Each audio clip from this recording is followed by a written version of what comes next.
Hi there, it's CJ Miller. I'm in Shreveport, Louisiana. It's a rainy day, but it's still a great day. So I want to share my thoughts on this actress. Uh, Now, it's Molly Ringwald. Now, she was a sweetheart of the 80s. And yeah, I actually, if you 80s, you know all about Molly Ringwald. And then, but yeah, she shows up in uh, Ryan Murphy's Netflix production Monster, uh, which is about Dahmer. So let's check this scene out real quick, and then we'll talk about her performance. Sweetheart? Lionel, what are you doing? I'm just I'm up early. You never came to bed. Wait Sorry, for what it. did you say? Honey, we need to talk.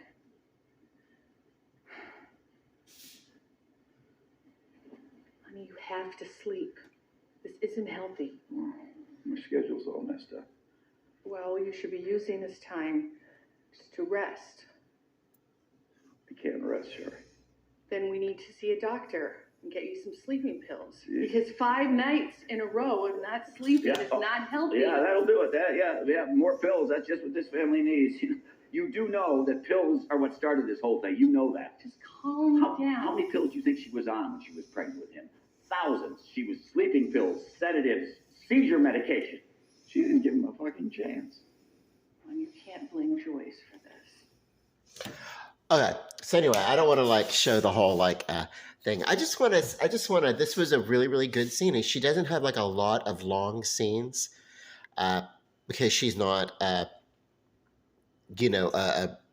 part of the primary cast. She's a supporting cast, but she is the stepmother, and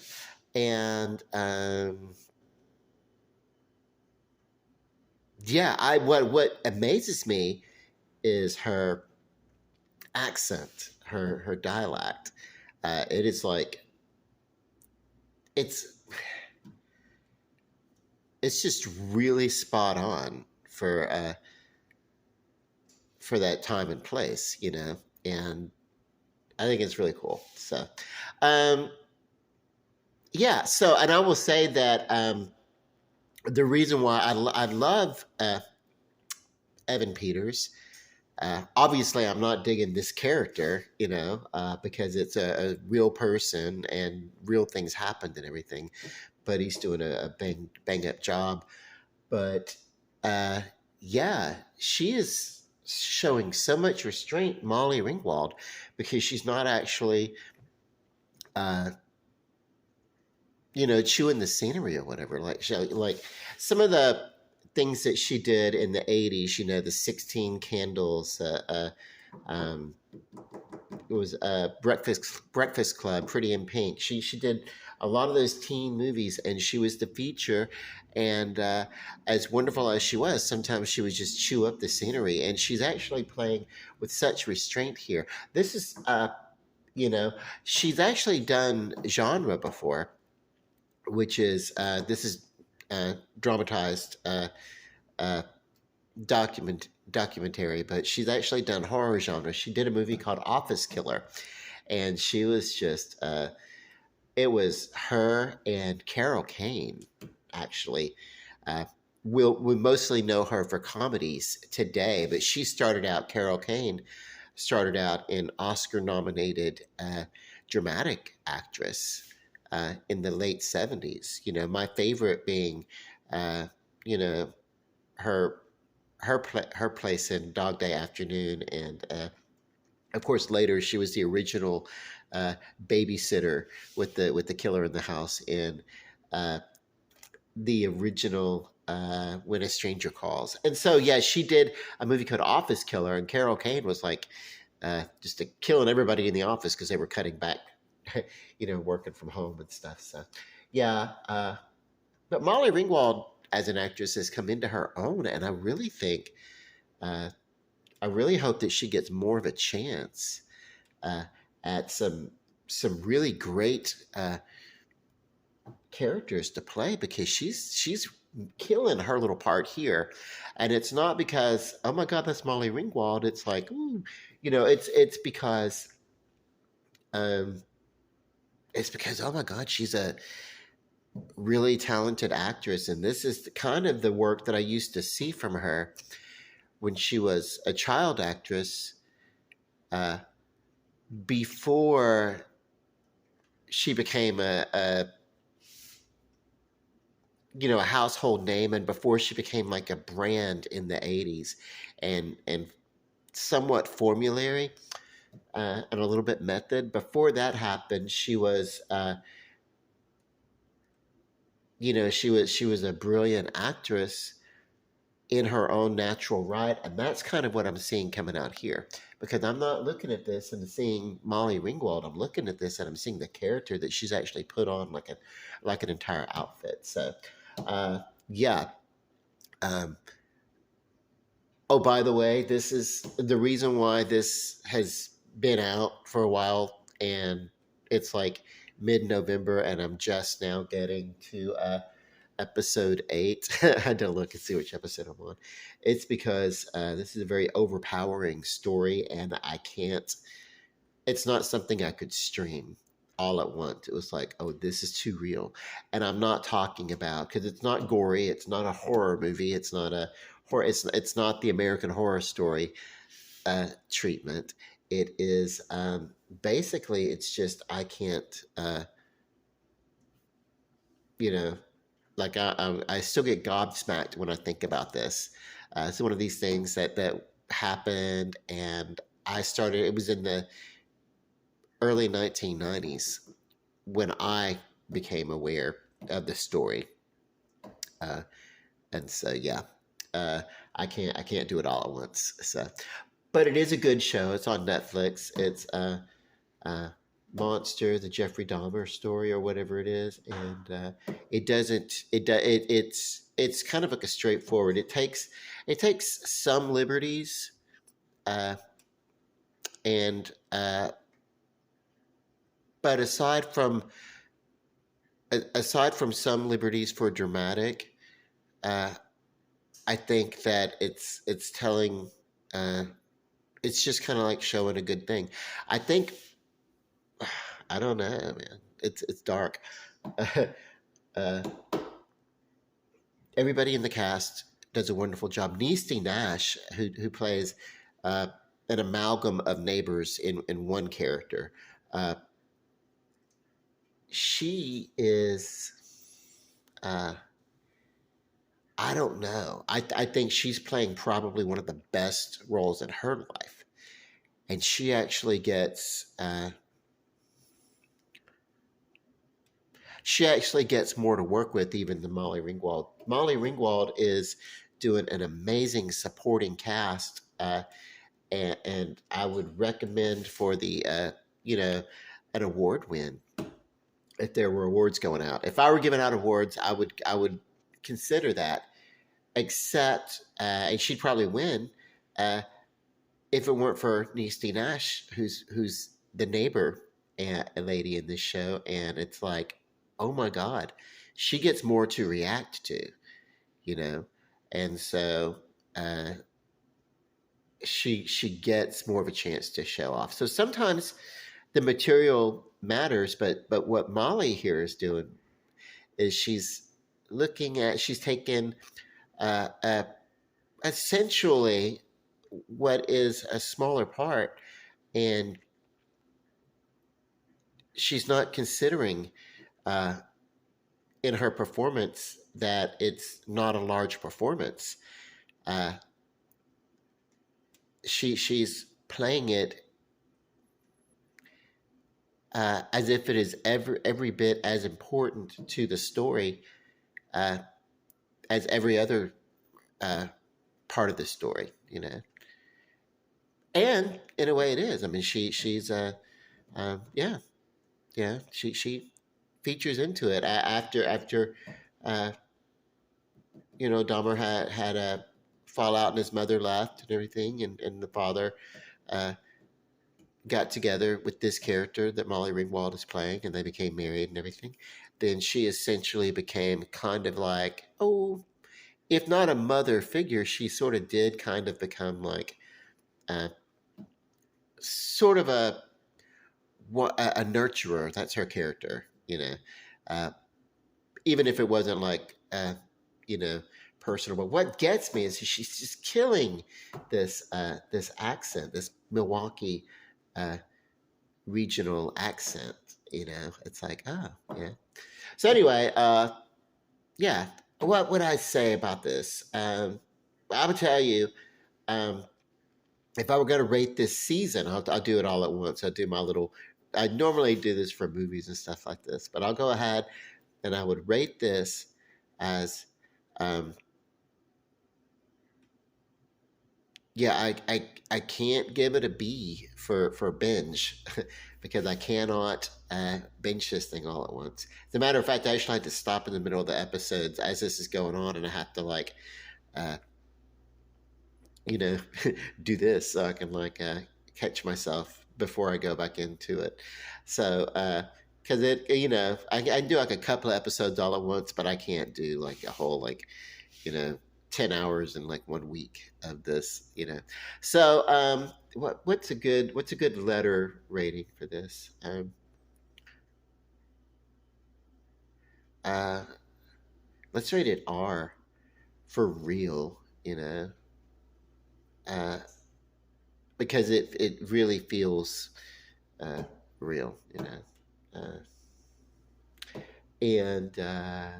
makes you feel like the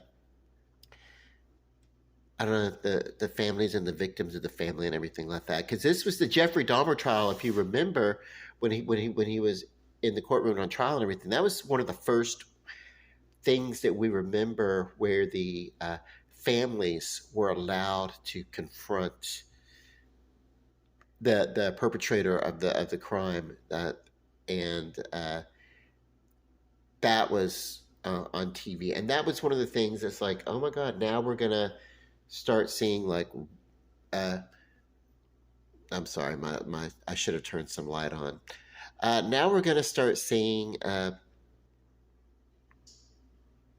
courtroom dramas play, as it happens, play out on TV. This is one of the ones. This one, uh, the O.J. Simpson trial. Uh, the things like that they started to play out over the course in TV, and it's probably one of the reasons why when cable expanded and satellite is kind of responsible for the expansion of cable services and everything like that also, that and networks becoming even more interlinked, so that you went up from like 30 channels to like 3,000 channels, and all of a sudden they just needed content, kind of like what we do with the internet. Like, we just say anything and throw anything out there because we really just need content. So anyway, it's like, yeah. Oh my God. I'm going to end this video because I'm losing light. There we go. I'll stand up. Okay. So anyway, yeah. So this is going to rate it R for real because it feels real. And also it's a recommended watch. And if I weren't, I'm actually captivated by the performances of the characters, which are pretty much understated. This would have been a very easy thing, especially all this time later, to come back and do this story in an exploitive way. Um, that happens, with a lot of, American Horror Story kind of stuff. Some that which tends to be a lot more overstated and dramatic and campy, and at times, and just over the top, cartoonish fun. Uh, like Richard Ramirez, he's a figure that's shown up a couple of times or whatever. There's some real life figures that show up in American Horror Story. That it would have been easy to do this whole Jeffrey Dahmer thing. As a matter of fact, Jeffrey Dahmer did show up as a character in Hotel. Uh, on the Devil's Night episode, and then at the final episode of that season. But it was a caricature, and it wasn't this real story. It was like the ghost of this and that, everything. So while it would be easy to take this and almost satirize it, uh, as it did with as it did, it's actually honoring. Uh, what happened. Not Jeffrey Dahmer. It's not honoring Jeffrey Dahmer. It's honoring uh, the people who went through, who. It's honoring, and I think in a way, the fallen victims, and in a way, it is honoring some of the survivors and the people that was. It's really just presenting the story. In a pretty realistic way, but in an encapsulated way, so you're getting it in 10 episodes instead of 20 years or whatever. But I will say that the performances are awesome and so underplayed that it makes it real. And the way Molly Ringwald, she's actually my favorite out of all the selection, my favorite. You know, Not sure about that hairstyle, but uh, also why not? I mean, because yeah. Check it out. And okay, I'm gonna stop talking. I'm gonna go back. I'll finish. I'll probably finish this. When I was talking about American Horror Story being like super fun and everything, this season of American Horror Story, there's one more night next week that I have to finish out that thing. I will say that tackling this, unless they flip it on us, it really feels like the main story has emerged. And that's one thing about American Horror Story that you don't know.